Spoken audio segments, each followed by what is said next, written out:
The best homemade garlic butter with a secret ingredient.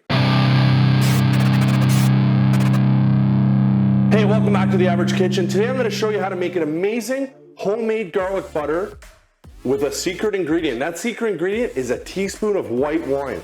So I got a pound of butter here. I'm going to roughly take, we'll say a third of a pound, give or take roughly.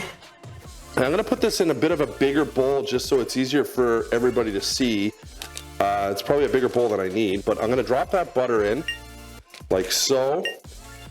Grab a piece of paper towel, and then I'm going to throw in a tablespoon of garlic, raw garlic, about half a tablespoon or 3/4 of a tablespoon of garlic powder.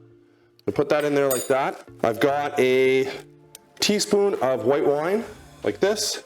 Just going to pour that in as well. I'm going to throw in probably a tablespoon and a half of dried parsley. And now you can either chop up or you can just use the easy way, which is what I'm going to do today, and just use minced garlic. Then I'll probably add maybe a tablespoon and a half. And then basically we're just going to start blending all of that together.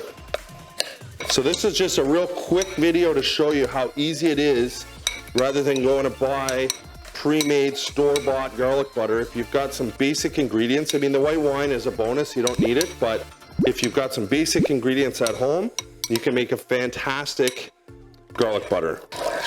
So that's mixed pretty well, ready to be smeared across some fresh bread or some baguette. And there you have it. That's the episode. What was that, like a minute? Don't forget to subscribe, hit the notification bell. We'll see you on the next episode.